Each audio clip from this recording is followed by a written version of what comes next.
Review Transformer Autobot avec l'agent Knight, donc c'est de la série puisque c'est un crossover Knight Rider, donc K2000 par chez nous.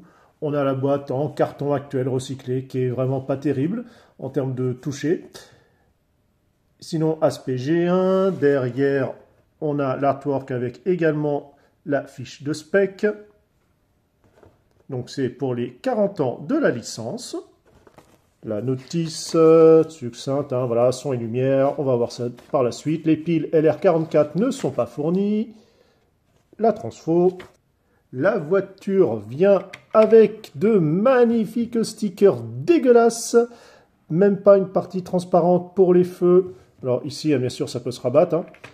Hein. À l'arrière non plus. Les pneus, c'est du plastique dur et creux, donc c'est bien à chier. On a ici les armes qui sont rangées, ici la montre, hein, qu'on peut mettre également de l'autre côté si vous préférez.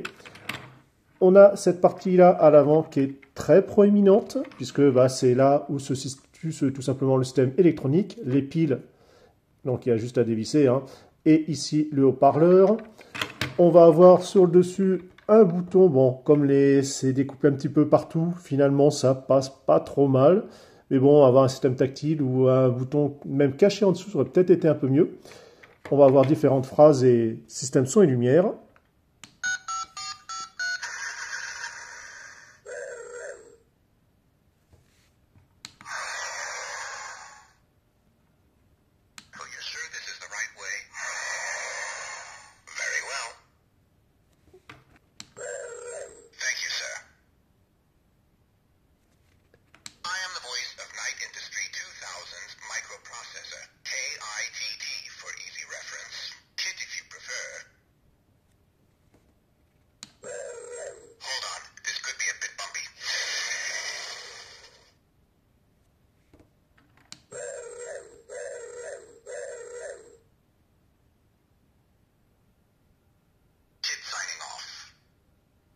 Donc voilà, quand vous laissez au bout d'un moment inactif, on a cette phrase qui est dite.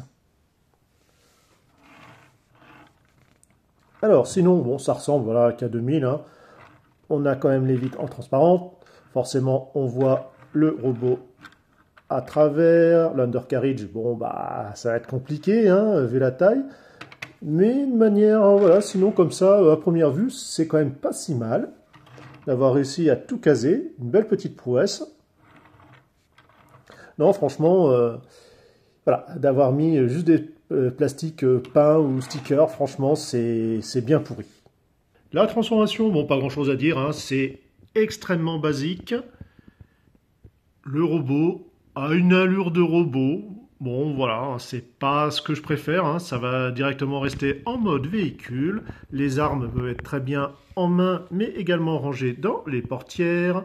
Le pare-brise avec la partie du toit solidaire, voilà, vous pouvez la mettre ainsi comme dans la notice, mais également un petit peu l'incliner en arrière comme vous souhaitez. Bon, ça passe plus ou moins bien, ça dépend de chacun à sa préférence.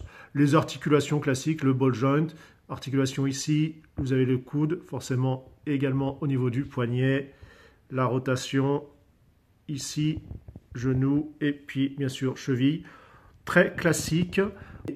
Comme tous ces crossovers, alors certes, on a effectivement la petite fonction son et lumière qui est sympathique, mais sinon, hein, c'est vite transformé, vite oublié. Hein. C'est vraiment avant tout pour le mode véhicule. Allez, à une prochaine.